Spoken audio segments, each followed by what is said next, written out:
وراثت سے حصہ نہ ملنے پر بہن عدالت پہنچ گئی اور اس سلسلے میں انہوں نے جو کلیم کیا کہ بھائی نے شادی کے بعد بالکل ہی انہوں نے کہہ دیا کہ کیونکہ تمہاری شادی کی ہم نے، اس وجہ سے تم پہ خرچ کیا، کافی زیادہ پڑھائی پہ لکھائی پہ ساری چیزوں پہ خرچ کیا، اب تمہیں کسی بھی قسم کے ہمیں آپ کا اس میں وراثت میں حصہ نہیں ہے، اور سارا ہڑپ جو الفاظ ہیں اس کی کہ سارا ہڑپ کر لیا انہوں نے۔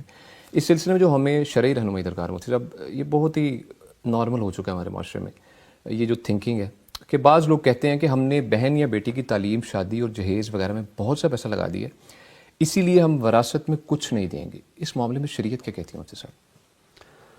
الحمدللہ رب العالمین والصلاة والسلام علی سید المرسلین وعلی آلہ وصحبہ اجمعین، اما بعد۔ وراثت کا جو مسئلہ ہے وہ نہایت اہم مسئلہ ہے۔ قرآن مجید میں سورہ نساء مکمل جو صورت نازل ہوئی ہے یہ عورتوں کے متعلق مسائل ہے، اور اس صورت میں جو ابتدائی مسائل بیان ہوئے ہیں وہ اسی میراث کے متعلق ہیں۔ اللہ سبحانہ و تعالیٰ نے خواتین یا بیٹیوں کی میراث کے متعلق واضح طور پر یہ فرما دیا کہ یوصیکم اللہ فی اولادکم للذکر مثل حظ الانثیین۔ اللہ تمہیں یہ تاکیدی حکم دیتا ہے کہ تمہاری اولاد کے بارے میں میراث کے متعلق لڑکے کے لیے مثل حظ الانثیین، دو لڑکیوں کے حصے کے برابر ہے۔ اہل تفسیر نے یہاں پر یہ فرمایا ہے کہ جو بیٹی ہے، لڑکی ہے، اس کو اللہ سبحانہ و تعالیٰ نے اس کے حصے کو بنیاد بنایا کہ جو لڑکا ہے اس کو کتنے حصے ملیں گے، اس کو کیا ملے گا، تو فرمایا دو لڑکیوں کے حصے کے برابر، یعنی مثال کون سی؟ لڑکیوں کے حصے کے برابر، یعنی لڑکیوں کا حصہ مسلم ہے، شریعت میں اس کی بہت تاکید کی گئی ہے۔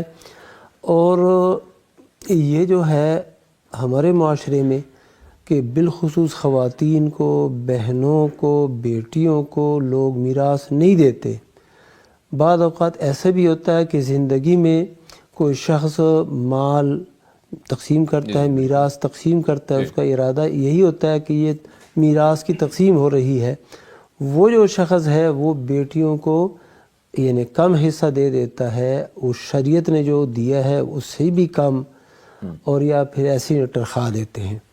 حرام ہے، یہ جائز نہیں ہے۔ یہ باپ جو ایسے کر رہا ہے اپنی زندگی میں، جو بیٹیوں کے ساتھ جو نہایت معصوم مخلوق ہے اور ماں باپ کی بہت عزت کرنے والی مخلوق ہے، ان کے ساتھ ایسے تم کرو گے تو وفات کے بعد بھائی کیا کریں گے ان کے ساتھ؟ وہ تو بے حد زیادہ ظلم کریں گے۔ تو یہ جو بات ہوئی ہے کہ ہم آپ کو میراث میں سے حصہ نہیں دے سکتے اس لیے کہ ہم نے تمہاری شادی کرائی ہے اور پڑھائی پہ اخراجات کیے ہیں، کیا اس بھائی نے اپنی بہن کو یہ بتایا کہ ہم جو اخراجات کر رہے ہیں یہ آپ کا اپنا مال ہے؟ شادی جو آپ کی کرا رہے ہیں، یہ جتنا سامان لے رہے ہیں یہ آپ کے پیسوں سے ہم لے رہے ہیں۔ میراث میں جو آپ کو حصہ ملا ہے، قانون تو میراث کے متعلق یہ ہے کہ جیسی فوتگی ہو جائے، باپ فوت ہو جائے اور تکفین اور تدفین کے فوراً بعد حساب کیا جائے باپ پر قرضہ کتنا ہے تو قرضے کی ادائیگی ہو جائے۔ اچھا، پہلے باپ کے قرضے کی ادائیگی؟ ہاں جی، ٹھیک ہے۔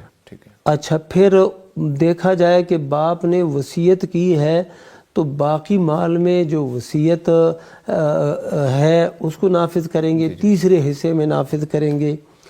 اچھا، اس کے بعد جو مال بچے گا وہ اولاد پہ تقسیم ہوگا، بیوہ کو 8واں حصہ ملے گا، باقی جو مال ہے وہ بیٹوں اور بیٹیوں پر تقسیم ہوگا للذکر مثل حظ الانثیین کی قانون کے مطابق، یعنی بیٹے کو 2 حصے، بیٹی کو 1 حصہ، یہ قانون ہے۔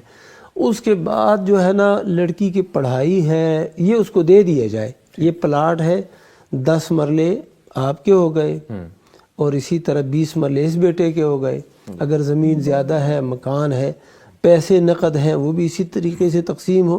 اس کے بعد جو ہے بھائی اگر نہیں پڑھوا سکتا، اس کی تعلیم کا سلسلہ نہیں جاری کر سکتا، تو وہ کہہ دے میں آپ کی تعلیم کا خرچہ نہیں برداشت کر سکتا۔ جب ایک دفعہ آپ نے ہیبہ کر دی، یہ تو ہیبہ ہے نا کہ بہن پہ خرچہ کیا، یہ ہیبہ، تو اب اس کے بعد کہتے ہوئے ہم نے میراث پہ نہیں دیں گے، نہیں بالکل ایسے ہی۔ تو یہ کیا ہے؟ وہی مثال اس پر صادق آتی ہے جو اللہ کے نبی صلی اللہ علیہ وسلم نے وہ مثال بیان فرمائی ہے کہ العائد فی ہبتہ کالکلب العائد فی قیئہ۔ جو شخص ایک ہبہ کر دیتا ہے ایک چیز اور اس کے بعد اس کو پھر سے واپس مانگتا ہے کہ میں نے جو چیز آپ کو گفٹ کی ہوئی ہے وہ واپس دے دو، تو اب یہ ایسا ہی جیسے کتا الٹی کرتا ہے اور پھر اس الٹی کو پھر سے چاٹنے لگتا ہے، کھانے لگتا ہے۔ تو یہ ایسی ہی مثال ہے۔ اس بہن نے جو عدالت گئی ہے ایک جرأت کا مظاہرہ کیا ہے، اور یہ ساری خواتین کو یہ کرنا چاہیے۔